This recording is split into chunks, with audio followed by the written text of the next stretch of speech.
Mesdames, Messieurs, chers bénévoles, chers participants, chère équipe des roues solidaires, c'est avec beaucoup de plaisir et d'émotion que nous vous accueillons aujourd'hui à Avignonnet-Lauragais pour cette belle étape de votre aventure humaine et solidaire. Votre projet est bien plus qu'un simple périple à vélo le long du canal des Deux Mers, le canal du Midi. À travers cette traversée, vous portez un message fort, celui du courage, de la solidarité et de l'espoir. Denis et Myriam ont choisi de transformer l'épreuve de la maladie en une formidable énergie positive. Face à la sclérose en plaques, vous avez décidé d'agir, de sensibiliser, de rassembler et surtout de montrer que la mobilité, le sport et la volonté peuvent encore ouvrir de magnifiques chemins. Votre association Roues Solidaires SEP et Mobilité rappelle une chose essentielle. Derrière chaque maladie, il y a des femmes, des hommes, des familles, des combats quotidiens, mais aussi une immense force de vie. Au nom de la commune d'Avignonnet-Lauragais, je tiens à saluer votre engagement, celui de vos partenaires, des bénévoles et de toutes celles et ceux qui vous accompagnent sur cette route. Merci d'avoir choisi de faire étape chez nous. Notre commune est heureuse de participer, même modestement, à cette chaîne de solidarité qui fait tant de bien. Je vous souhaite une très belle continuation jusqu'à 7, de belles rencontres, beaucoup de sourires et surtout la réussite de cette magnifique aventure humaine. Et comme vous le dites si bien, ensemble, faisons rouler l'espérance. Bienvenue à Avignonnet-Lauragais et bravo à vous tous. Merci. Désolée. Mais je vous en prie. Vraiment, écoutez, on était vraiment touchés. Merci, nous aussi, on est touchés que vous soyez déplacés. Merci infiniment. Et donc, bonne suite d'aventure pour vous. Oui. Oui. Mais vous avez réussi à bien... On a tenu jusque-là, donc il n'y a pas de raison. Si les routes veulent bien nous accueillir favorablement. Bah oui. Il y en aura d'autres, on espère. Mais bien sûr. J'ai la santé pour le faire, on va y aller. Mais c'est bien. C'est important. Mais en tout cas, ça nous a beaucoup touchés. De Occitanie, donc le pôle des maladies neurodégénératives. Donc nos bureaux sont à l'ARS de Toulouse. Donc nous sommes un dispositif régional. Nous avons été créés en 2015 avec la loi association loi 1901. Donc c'est à destination des patients, des aidants et des professionnels. Nous, on a deux objectifs de travail. On a le premier objectif qui est la formation et la sensibilisation, tant auprès des professionnels de santé qu'aussi des patients et des aidants. Donc pour ce faire, en fait, on utilise soit des réunions publiques comme aujourd'hui, où on va informer sur la maladie, soit des webinaires une fois par mois avec des professionnels de santé qui expliquent sur une thématique particulière sur les maladies neurodégénératives. On fait aussi des formations auprès des professionnels de santé, que ce soit en EHPAD, dans les services d'aide à domicile, les SIAD, les CRT, on balaye un petit peu tout ça. Et ensuite, on fait aussi du parcours et orientation. Donc là, on a une ligne, en fait, avec le numéro inscrit sur la plaquette, où les gens peuvent nous appeler. Donc, soit c'est des professionnels qui se questionnent sur une des pathologies et qui veulent avoir une orientation spécifique vers une structure, soit c'est des aidants ou même le patient, qui va nous dire, voilà, je viens d'être diagnostiqué, je cherche une structure, qu'est-ce qu'il existe dans mon département, ou voilà, les aidants qui se questionnent aussi sur les solutions de répit qui existent, un petit peu de ça. Donc on fait de l'orientation dans tous les départements d'Occitanie. Sur notre site internet, on a également des cartes mentales qui permettent aux professionnels, alors plus pour le professionnel, mais l'aidant peut aussi y aller, pour chercher toutes les informations, que ce soit d'un point de vue administratif, comme tout ce qui existe sur le territoire également. On est aussi sur des projets, sur un projet européen qui s'appelle TIAKI, donc il est en construction pendant 3 ans. Là, le but, c'est de créer une plateforme numérique à destination des aidants. Tout aidant confondu. Et donc, c'est en partenariat avec l'Espagne. Donc, c'est France-Espagne, sur plutôt les départements frontaliers aux Pyrénées, qui s'occupent de ce projet. On en fait partie. Voilà. Et après, on a aussi créé des cartes urgence à la demande des aidants et de France Parkinson.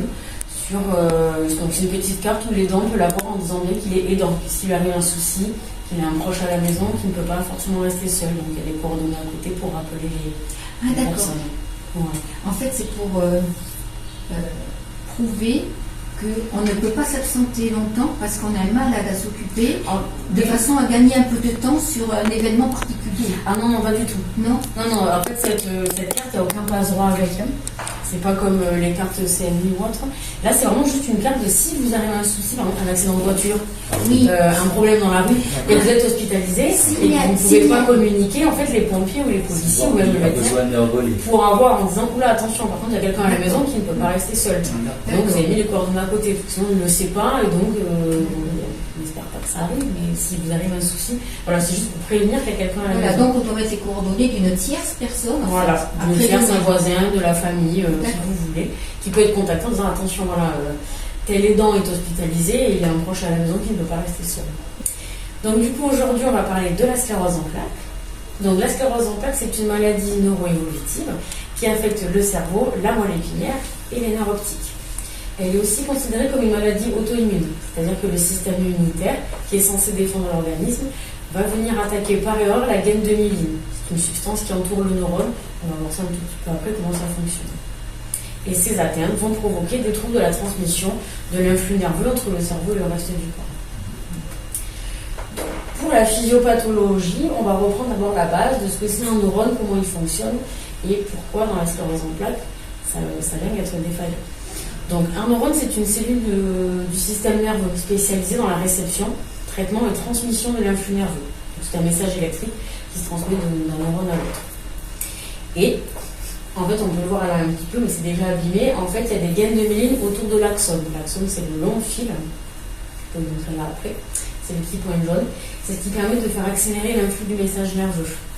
Entre les gaines de myéline, on appelle ça des nœuds de Ranvier qui permettent encore plus d'accélérer le message nerveux.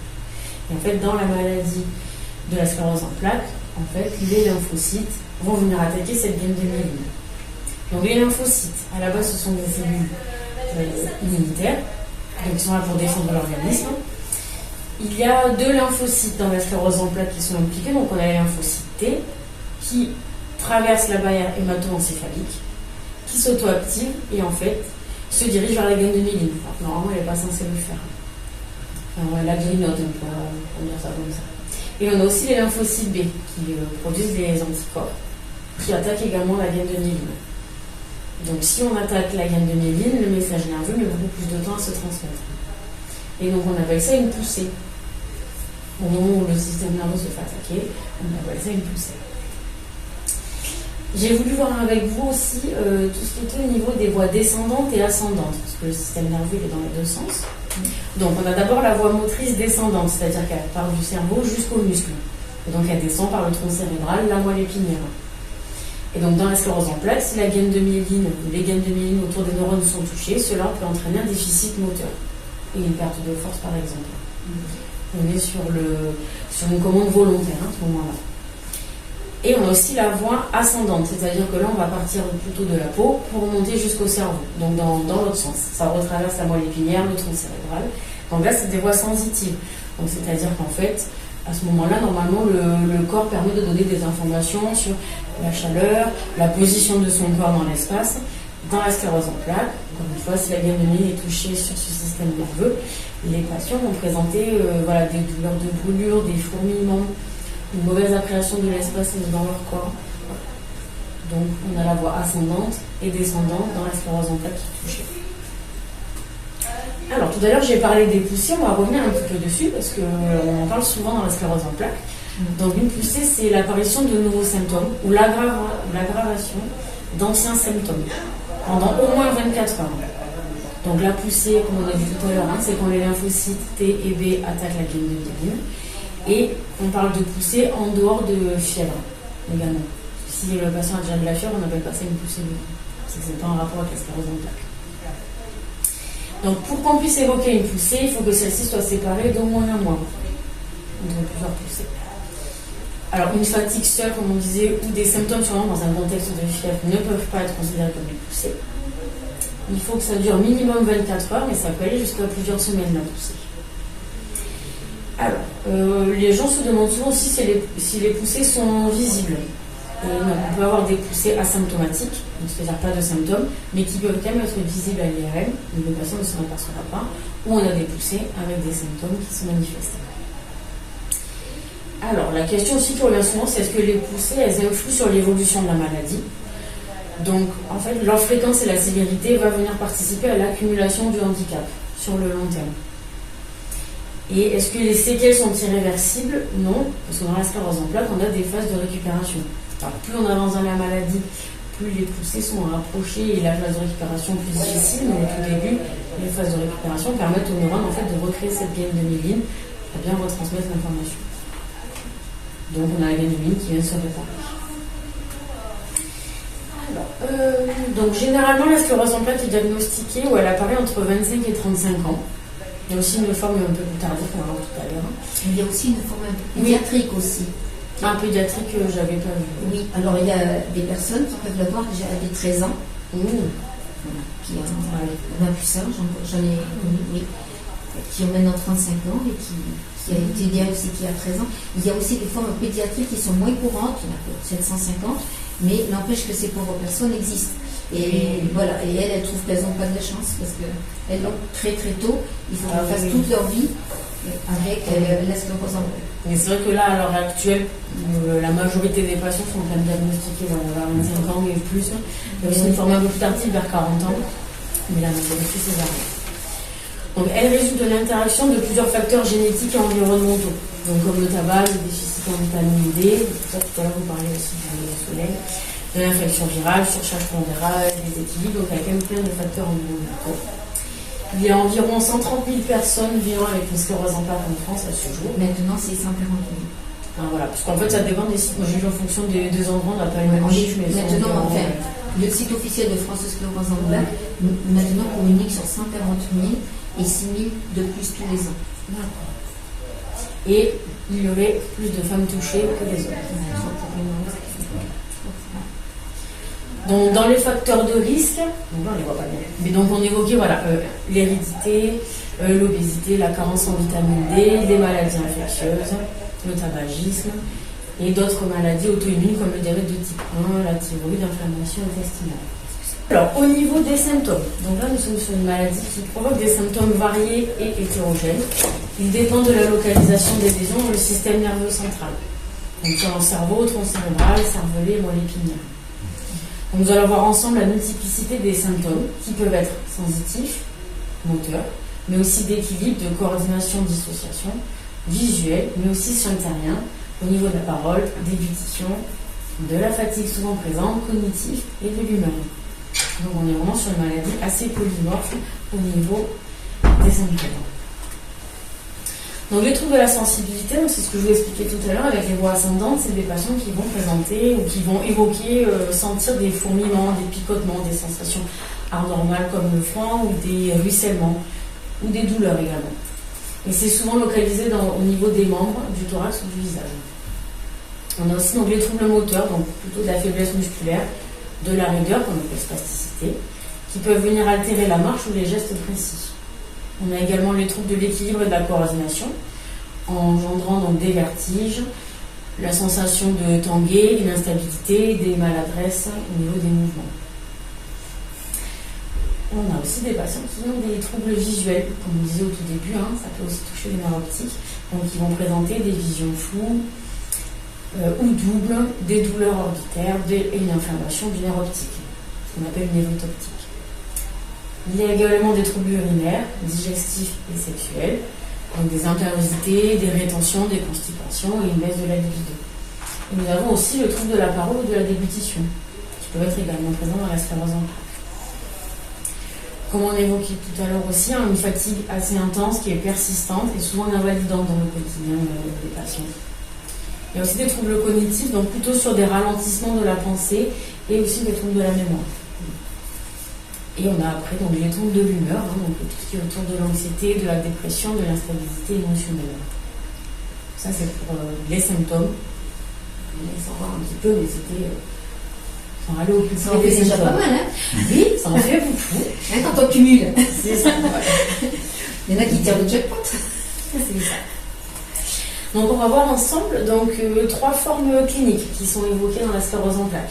Donc on a la sclérose en plaques rémitante récurrente. Donc celle-ci elle évolue par poussée, suivie de rémission partielle ou complète. Comme je vous disais, le neurone en fait il va se régénérer. Donc c'est la forme la plus fréquente dans la sclérose en plaques et elle débute chez les jeunes adultes, 25-35 ans. Donc sur le diagramme en fait on peut voir voilà, d'abord en bleu les poussées avec les phases redescendant, les phases plates de récupération. Et après plus on avance dans le temps, plus on voit que ces phases de récupération sont quand même moins, comment dire, elles sont moins efficaces qu'au tout début de la maladie. Plus on avance dans le temps et dans la maladie. On a aussi la sclérose en plaques secondaire progressive. Elle fait suite à la forme rémitante récurrente. Le handicap s'aggrave progressivement avec ou sans poussée.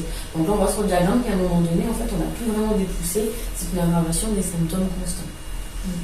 Et on a aussi la sclérose en plaques primaire progressive. Donc celle-ci, elle arrive plus tardivement, vers 40 ans. Elle se caractérise par une aggravation progressive dès le début de la maladie, sans poussée nette. Donc on voit voilà, sur le diagramme, là, on est vraiment sur une aggravation des symptômes dans le temps. Au niveau du diagnostic, donc on va reprendre sur ces 3 formes de diagnostic qui doivent être posées, parce qu'on ne les diagnostique pas de la même manière. Donc la première forme, la rémitante récurrente, donc comme on disait, hein, qui est la plus présente dans la sclérose en plaques, il faut qu'il y ait une dissémination dans l'espace et dans le temps. C'est-à-dire qu'on constate cliniquement si plusieurs zones sont touchées, et avec l'IRM qui va montrer aussi des lésions caractéristiques dans au moins 2 zones distinctes. Et il faut aussi dans le temps, c'est-à-dire qu'il y ait une seconde poussée par l'apparition de nouvelles lésions à l'IRM ou la présence d'une inflammation dans le liquide céphalorachidien. Pour poser le diagnostic de la forme secondaire progressive, donc là, voilà, on disait que les médecins n'arrivent pas exactement à dire quand est-ce qu'elle apparaît vraiment, cette seconde forme, parce qu'elle est quand même dans le temps. Et c'est assez fou et c'est progressif. Donc il est souvent posé a posteriori. Et il est généralement évoqué lorsqu'un patient présente une progression continue du handicap indépendamment des poussées. Mais voilà, le médecin ne savent pas dire exactement à quel moment on est passé de la première forme à la deuxième. Mais à un moment donné, ils arrivent à le poser. Et pour la 3e forme, donc la forme progressive primaire, il faut aussi la dissémination dans l'espace et dans le temps. Donc il faut qu'il y ait des lésions cérébrales caractéristiques et au moins 2 lésions médulaires ou une inflammation démontrée à la ponction lombaire pour la poser. On a aussi la dissémination dans le temps, donc une progression continue du handicap pendant 12 mois. Pour poser le diagnostic.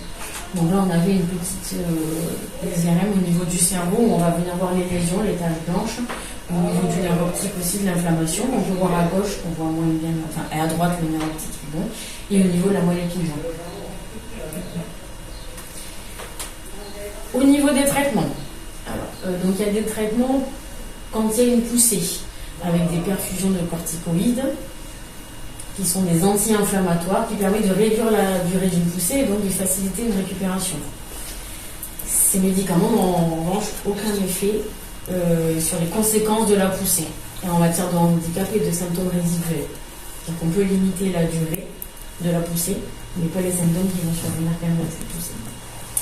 En traitement de fond, donc ça repose sur la prise de médicaments immunomodulateurs ou immunosuppresseurs afin de limiter la survenue des poussées. Et après on a les traitements symptomatiques pour la spasticité, les troubles vésico-santériens et d'autres troubles, comme autour de l'anxiété, tout ça, mais ce ne sera pas des médicaments spécifiques à la sclérose en plaques à ce moment-là. C'est sur un traitement d'un symptôme. Au niveau de l'évolution, la sclérose en plaques évolue de manière très hétérogène. Il est actuellement difficile de prévoir son évolution dès le diagnostic. Donc elle est propre à chaque patient. Environ 20 à 40% des patients ne présentent pas de handicap visible pendant 15-20 ans au début de la maladie. Les femmes évoluent en moyenne plus lentement vers un handicap moteur et les hommes présentent un risque plus élevé de déficit cognitif ou de dégénérescence. L'espérance de vie est globalement préservée avec une réduction moyenne estimée à 4 à 6 ans par rapport à la population générale. C'est une maladie qui démarre tôt, mais qui réduit très peu l'espérance de vie. Donc, pour les patients, les conseils qu'on peut donner en priorité, ça serait de gérer leur stress avec des techniques de relaxation, de méditation, des activités plaisantes pour apaiser l'esprit, de planifier et prioriser ses activités, donc établir un emploi du temps flexible qui respecte le niveau d'énergie du patient. Parce qu'on peut aller très bien certains jours et d'autres jours être beaucoup plus fatigué. Donc voilà, se dire que ça arrive et de moduler son emploi du temps. De maintenir une activité physique régulière, comme vous disiez tout à l'heure avec la mairesse, de bouger, ça fait du bien. Et adopter une alimentation équilibrée en privilégiant les aliments riches en nutriments pour soutenir le système immunitaire. Et on conseille aussi quand même de participer à des groupes de soutien, des groupes de parole pour pouvoir quand même évoquer vos ressentis auprès d'autres personnes ou des psychologues si on peut faire des séances individuelles. Au niveau des associations, alors nous avons recensé France Sclérose en plaques, qui est déjà existant. On a CEP Avenir, on a aussi AFCEP, et on a C'est Possible, avec Sébastien Kebler. Je ne sais pas si vous le connaissiez. Non, mais moi je suis sur Facebook, CEP Avenir, C'est Possible. Oui, je les vois, je vois des posts régulièrement. On est souvent en contact avec Sébastien Kebler. Pareil, ils ont fait du sport, donc ils ont fait du ski avec les personnes qui avaient une sclérose en plaques et les neurologues. C'est bien. Ouais. Du ski, c'est quand même particulier. Hein. Et bien, il y avait des moniteurs de ski avec, comment ça s'appelle, soit bien posé. Donc pareil, il promouvoit aussi le fait de bouger. Vers chez nous, il y a aussi à Pas de Velours, l'association qui accompagne les personnes handicapées. Alors, ils ont un vélo qui s'appelle, avec un nom particulier, il y a 2 roues et puis comme une espèce de brancard. On allonge la personne handicapée dessus et elle est tirée et poussée. Donc ils vont dans les dunes du Pilat, ils vont sur bord de mer, et ils vont dans les montagnes, dans les Pyrénées.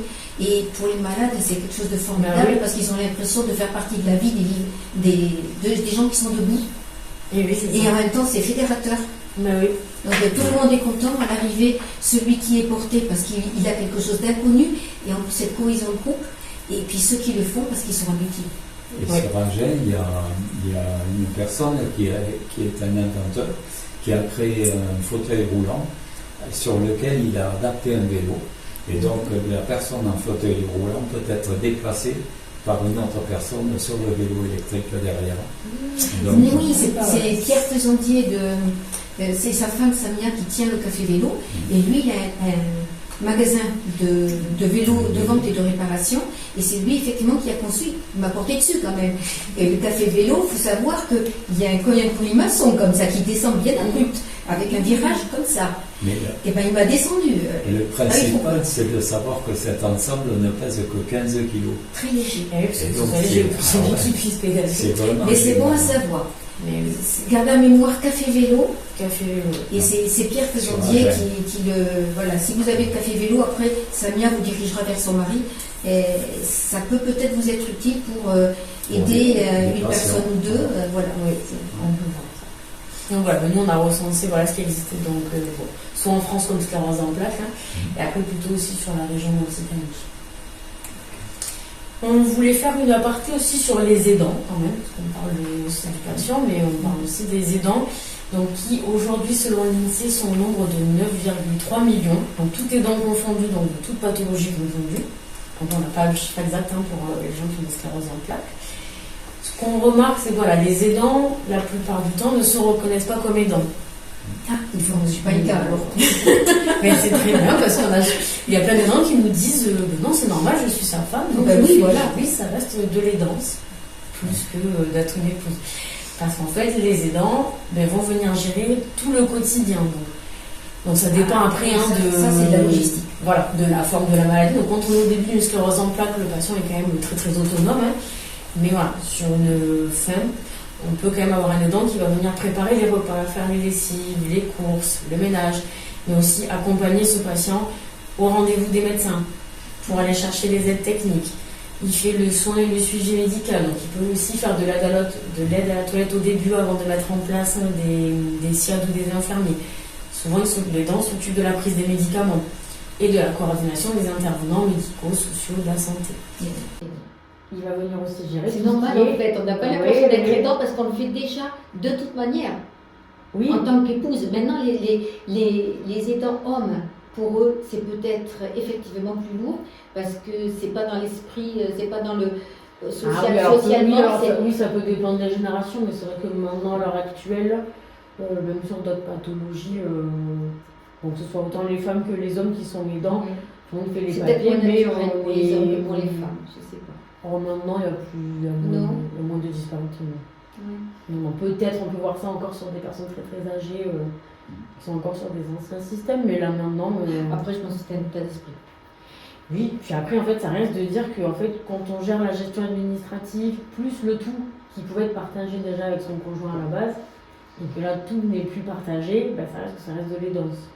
Donc la gestion administrative, surtout quand on fait les demandes, soit MDPH, parce que la maladie démarre plus tôt, soit APA, tous ces documents-là prennent du temps, c'est chronophage. En général, les aidants s'essoufflent à avoir des informations. Ouais. Quand Denis est parti en hospitalisation à Gassy pendant 2 mois et demi, j'ai trouvé de tenir le quotidien à la maison, c'était plus lourd.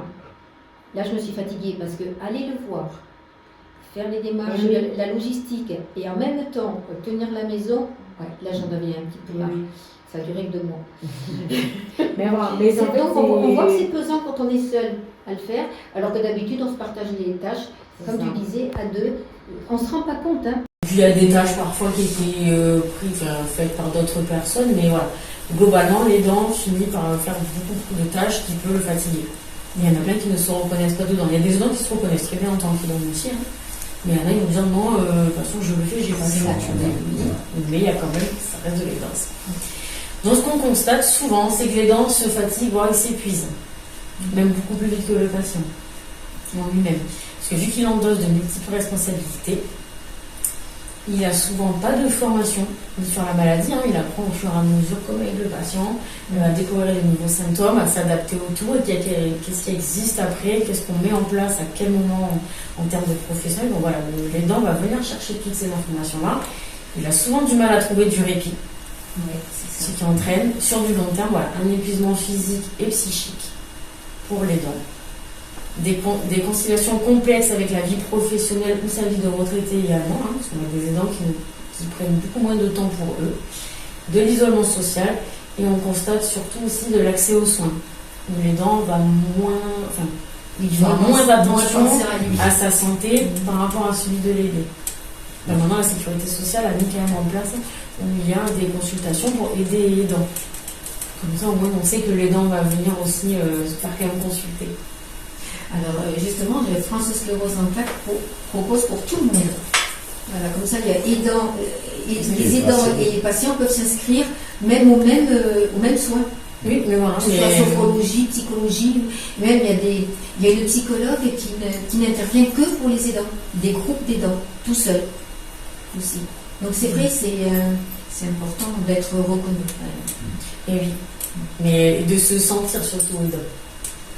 Parce que du coup, quand on se sent pas aidant, on va moins chercher l'information pour soi-même. C'est vrai. Mais parfois c'est un travail, mais on arrive à faire reconnaître les gens comme aidants. Ou d'aller consulter au moins quelqu'un, ne serait-ce que pour discuter, ou d'avoir des personnes ressources, des moments de répit, c'est quand même très important. Et donc pour les aidants, donc là c'est plutôt pour la région du département 31, on a le domaine de la Cadenne, donc qui est positionné sur Toulouse. Il existe aussi la communauté 360, et on a aussi soutenir les aidants. Donc la communauté 360, voilà, c'est je me pose une question liée à son handicap, il y a une ligne d'écoute et une réponse. D'accord. Donc ça c'est pour la région toulousaine, Occitanie. Alors en fait dans l'Occitanie, après on va trouver donc plusieurs types de structures. Donc 360 c'est localisé la communauté 360. C'est pour le département 31. Il y a le département 31, mais il y a aussi d'autres départements de l'Occitanie, il me semble. Sur la communauté 360. En périphérie, alors il me semble qu'il y en a dans les autres départements surtout. Ah oui. J'ai revérifié ça sur 362. Mais après voilà, je sais qu'il existe donc tout ce qui est les plateformes de répit, les pôles partenaires aidants, donc tout ça il y en a dans chaque département. D'accord. Et après chaque plateforme de répit, les PFR du coup, ils ont un périmètre d'intervention, donc il y a des départements où il va y en avoir plusieurs.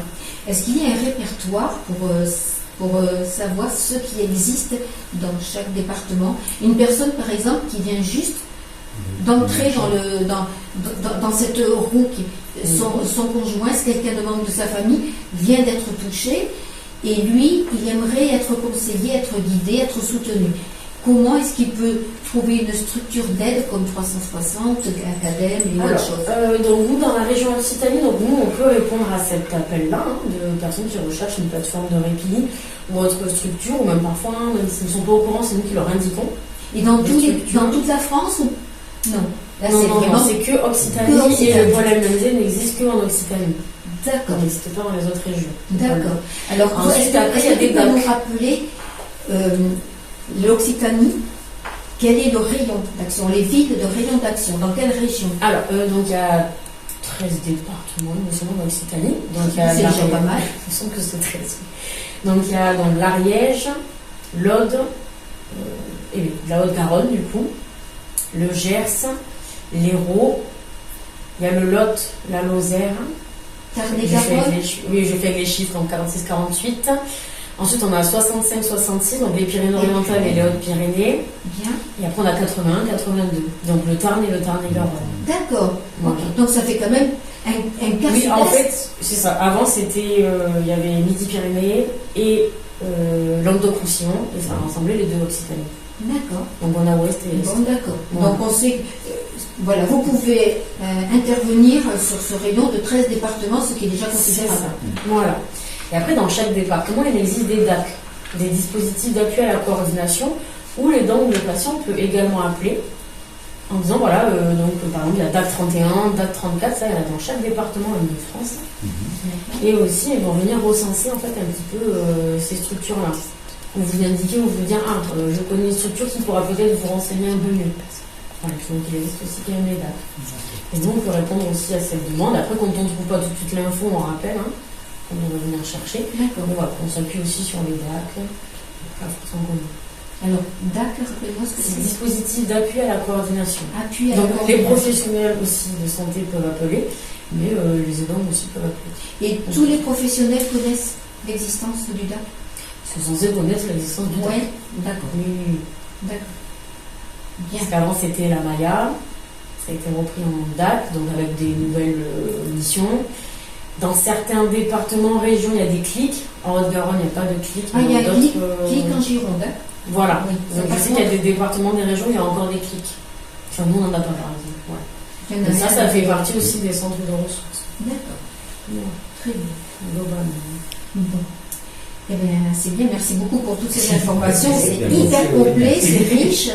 Je suis allée peut-être un peu vite. Mais ça va. Non, On est déjà un petit peu sensibilisé, donc ça passe. Par contre, tout ce qui est nouveau dans l'organisation de l'Occitanie, oui, ça, c'est bien pour les auditeurs qui sont dans la région et qui ont besoin de soutien, parce que, franchement, il y en a beaucoup qui se sentent isolés. Moi, je le vois sur les réseaux sociaux. Beaucoup interviennent en disant j'ai été diagnostiqué il y a temps et je suis perdue, je me sens seule. C'est vrai que quand je suis sorti de la maison de santé, on m'a lâché dans la nature et puis après débrouille-toi. Et oui, il avait récupéré mes problèmes. On ne connaissait pas la sclérose en plaques. Oui. Donc pour chercher l'information. Voilà. Je sais que nous là, du coup, on est sur, on a ouvert IPED, qui est une reprise d'annonce par des infirmiers de pratique avancée, donc pareil surtout de la région Occitanie. Donc pareil, c'est un patient qui vient de se faire diagnostiquer par son neurologue. Il peut nous appeler et demander de rentrer dans ce parcours IPED où il va pouvoir avoir une reprise d'annonce avec un infirmier de pratique avancée.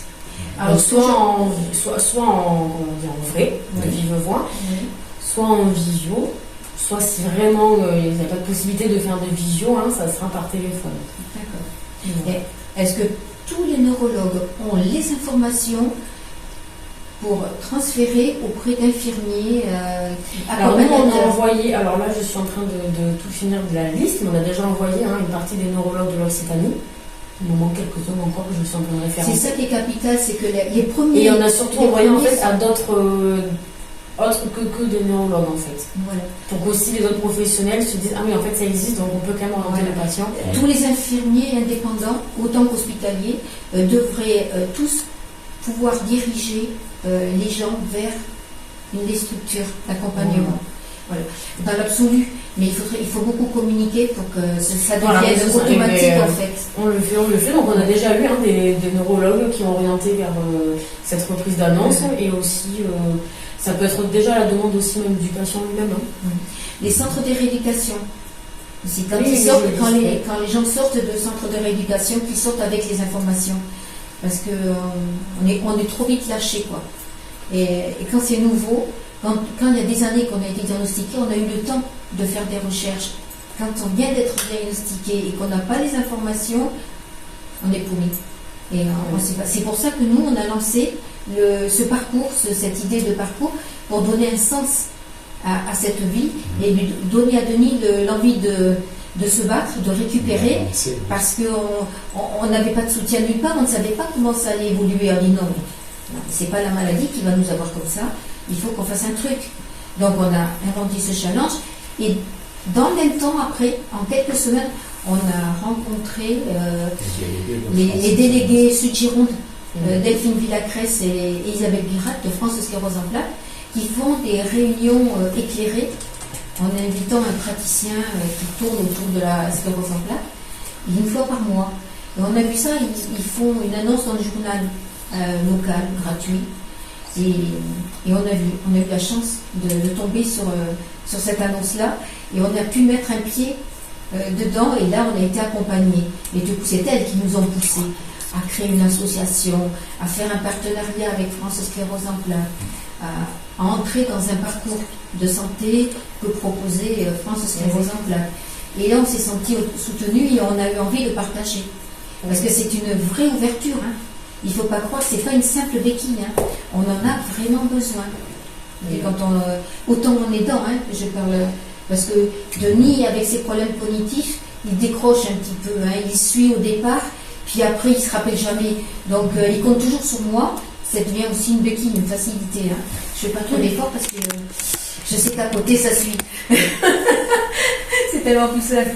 Mais c'est vrai qu'on a besoin d'être soutenu, d'être lié, parce que la maladie, elle grignote et il faut la reculer. Il faut la tenir à distance, un maximum. Et tout ce que tu as présenté au début, Denis a présenté quand même beaucoup de ces symptômes dès la première poussée, reconnus, diagnostiqués. Parce qu'il il a vu qu'il y a des troubles en permanence, donc je ne conduis plus parce que j'ai le champ visuel qui se rétrécit. Voilà, tu parlais d'accompagnement pour la conduite et rendez-vous. Ça fait 2 ans que je le conduis. Ma secrétaire et ma mémoire, parce que je ne me rappelle pas. Et puis les troubles cognitifs.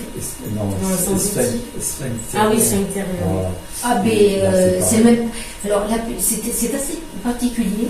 La plupart des personnes qui ont des problèmes de vessie, ce sont des antidépressantes et incompressibles.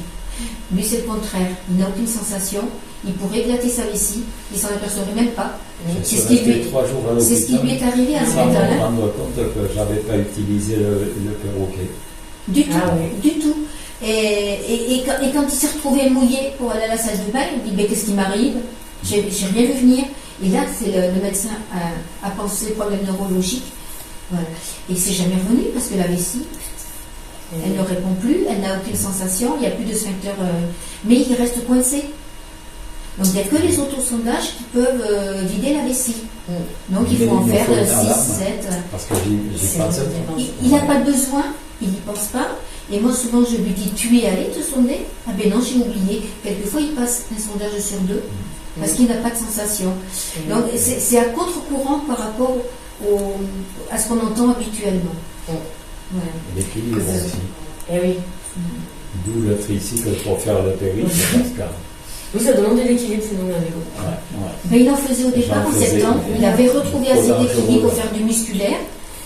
Mais après, pour faire un périple, plusieurs jours de suite pédaler, on s'est dit c'est impossible, on ne va pas prendre le risque. Une chute, ça pourrait suffisamment lui faire peur pour qu'il ne remonte plus. Donc on a utilisé le tricycle. Et pourquoi pas? Je m'appelle Jémy. J'ai hâte. Il n'y a pas de honte à faire du tricycle, le principal c'est de bouger. Donc voilà, le message véhiculé, c'est peu importe la forme, bouger. Le peu que l'on fait, c'est déjà une victoire. Oui. C'est ça qu'il faut prendre en compte. Voilà. Alors on fait des étirements tous les matins. Ça, c'est à conseiller un petit peu aux valides et aux non-valides. Hein. Je le dis à mes filles, aux petits-enfants. Faire des exercices d'étirement au lever, au réveil. C'est important pour lancer la machine. D'autant plus quand on est rouillé.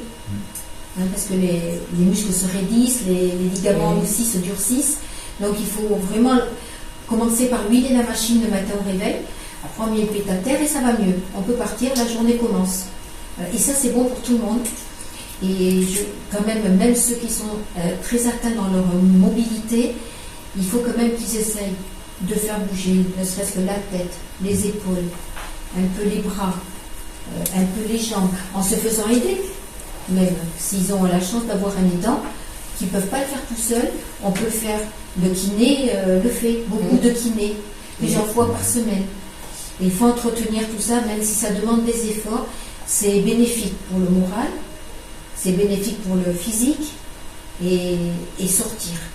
Ne pas rester enfermé à la maison, prendre l'air même quand il fait froid, on se couvre, et c'est bon pour l'immunité. Dans la sclérose en plaques, l'immunité est en baisse. Donc, il faut pouvoir la remonter en allant dehors. Surtout pas rester confiné à la maison, parce qu'il y a beaucoup de polluants dans la maison.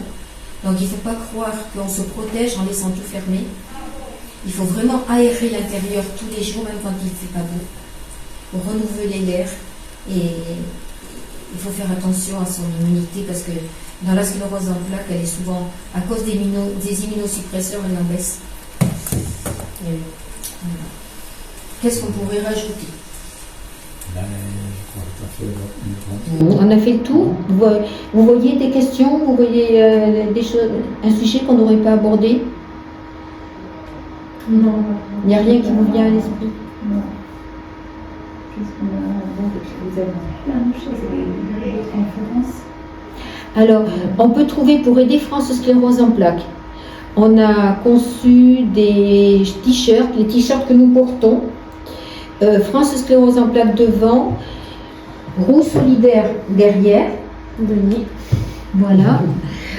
De façon à aider France Sclérose en plaques en donnant, on reverse 5 € sur chaque t-shirt vendu. Les t-shirts sont vendus 15 €. On peut les commander sur le site web roue-solidaire.fr. On peut les commander aussi par Facebook, par Instagram, par mail, mdrousesolidaire@gmail.com. Voilà. Toutes les modes de jeu, on peut les envoyer par la poste, il n'y a pas de problème. On a mis aussi une cagnotte Litchi pour aider France Sclérose en plaques. Alors pour l'instant, elle couvre les frais de la logistique de ce périple. Mais une fois que nos frais seront terminés, seront comblés, nous reverserons l'excédent à France Sclérose en plaques. Donc on espère pouvoir verser un petit chèque intéressant pour aider la recherche, parce que vraiment, ils ont besoin. Les chercheurs, 140 € pour 1 heure de recherche, c'est peu.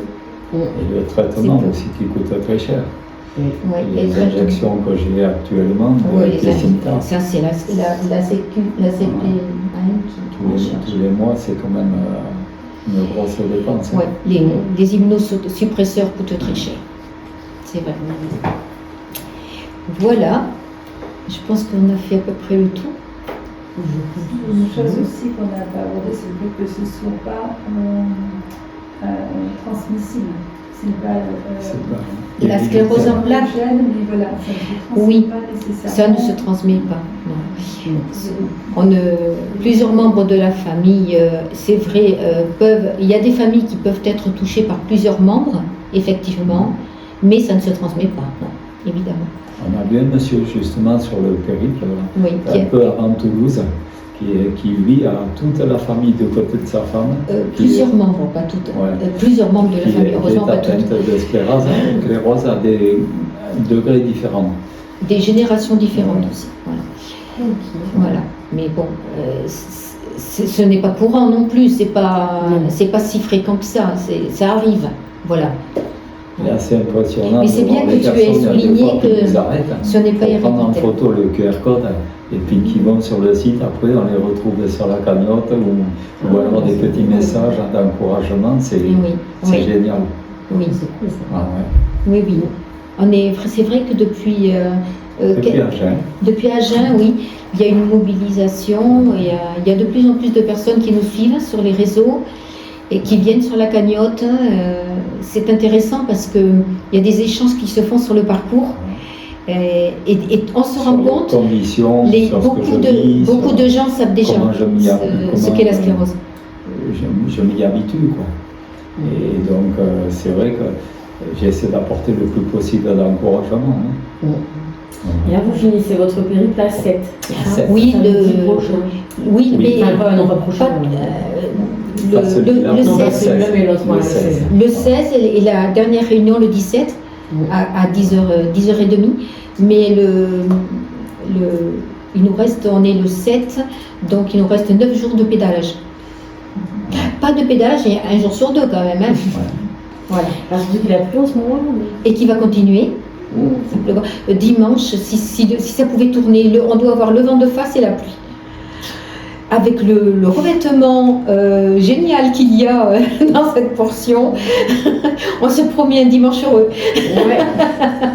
Ça va peut-être bouger. Oui, alors la veille, quand on regarde, on a eu vraiment des jours moins embêtants que ce qui était prévu. Voilà, donc ça. on espère. Vous êtes tellement préparé au pire. Oui, que du coup on trouve tout plus facile. C'est bien, jusqu'à maintenant, on a gardé la forme, il n'y a pas eu de maladie, il n'y a pas eu de blessure. Jusqu'à la batterie déchargée, et il fallait pédaler, mais on l'a fait. On s'est fait un petit peu avoir l'avant-dernière fois, du coup... C'est pour un vélo qui est déchargé. J'ai plus de 70 kg à tirer mon vélo tricycle. Ah oui, quand c'est déchargé, c'est pas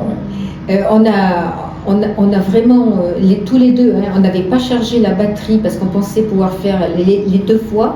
Parce que comme on est en camping-car, il y a des moments où on ne charge pas facilement.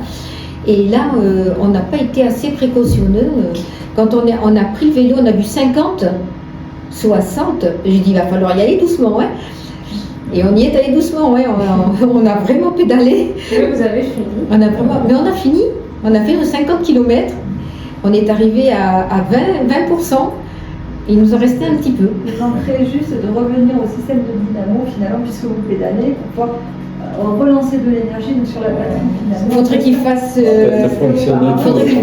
fasse, des vélos hybrides, comme les voitures, qui chargent en pédalant. C'est ce que je faisais en permanence.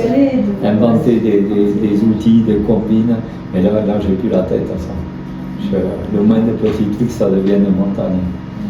Et ça me tracasse et j'arrive des fois, mais il me faut bien plus de temps qu'il fallait autrefois. On a fait le tour de la question. Une petite question par rapport aux autres maladies neurodégénératives. Est-ce que le sport peut aider aussi sur Alzheimer Sur Alzheimer, Parkinson également, vraiment. Ces 3 maladies-là, en tout cas, on préconise quand même l'activité physique. Okay. Même pour Alzheimer, parce que la marche, en fait, ça sollicite quand même la mémoire. Oui. On marche automatiquement. Hein. Enfin, on ne réfléchit plus quand on marche maintenant, mais et pour Parkinson, bien évidemment. Et est-ce que pour la maladie d'Alzheimer, par exemple, vous parlez de celle-là, parce que ce n'est pas tout à fait les domaines, est-ce que le fait, parce qu'on sait que les personnes, elles diminuent très vite dans la mobilité. Le cerveau se met à ne pour plus, Alzheimer. Pour Alzheimer, il se met quand quelqu'un commence à être en fauteuil et son esprit ne commande plus, ne coordonne plus les mouvements. Et je le vois avec mon beau-frère qui est atteint et la rapidité avec laquelle il ne marche plus du tout. Ça peut dégénérer vite, mais moi la plupart des patients que j'ai vus à domicile Alzheimer, ils étaient sans canne et sans fauteuil. Hein. C'est la mémoire qui est touchée, hein, c'est pas le. Oui, mais justement. C'est pas le moteur. Enfin, je veux dire, cette maladie de Parkinson qui va venir toucher beaucoup la marche. La maladie d'Alzheimer, voilà, c'est quand même la mémoire, c'est l'hippocampe. Oui. Voilà. Après, oui, l'activité physique permet toujours de stimuler en fait la mémoire, le cerveau. Ça, c'est une certitude, même de marcher. Oui. Mais après, il peut y avoir une aggravation. Après, ça peut aussi être lié à l'âge. Oui. Un patient qui a 85 ans. On va quand même continuer de vieillir avec une maladie d'Alzheimer, et donc oui, la mobilité va pouvoir peut-être un petit peu diminuer, mais là, ça ne sera pas forcément Alzheimer, ça peut être juste lié à l'âge aussi. C'est vraiment la maladie de Parkinson qui va toucher le moteur. D'accord. C'est pour ça que dans la maladie de Parkinson, les kinés sont très vite prescrits pour tout ce qui est la rigidité et leurs enfants. Et en fait, voilà, moi je suis allée faire du golf avec un monsieur qui habite dans le Lot, qui tient une association Golf Santé Parkinson, par exemple. D'accord. Voilà, pareil, pour promouvoir aussi le mouvement. Ouais. Voilà. C'est efficace. Après, en soi, tous les sports sont efficaces.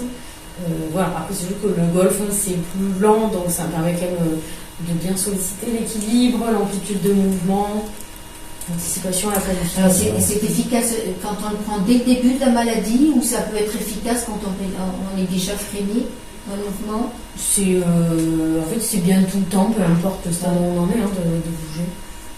D'accord. Même si on attend un peu, parce qu'on n'a jamais été sportif et qu'on se dit, tiens, au bout de 10 ans, j'y vais, c'est toujours du bien. Bouger, c'est peu importe le moment.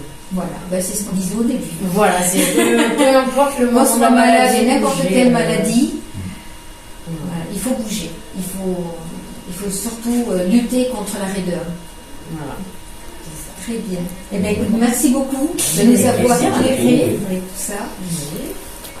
Merci à tous. On est content d'avoir partagé ce moment avec vous. Et on espère vous retrouver pour la réunion de 7, partager de nouveau des moments avec Tatiana Richer cette fois-ci. Et puis on espère du monde aussi qui sera intéressé du côté de Sète, Montpellier, toute cette région de l'Hérault, qui puissent venir poser leurs questions. On aimerait bien avoir des échanges avec des questions-réponses pour enrichir le débat. Voilà. Alors on vous attend. Au revoir. Merci.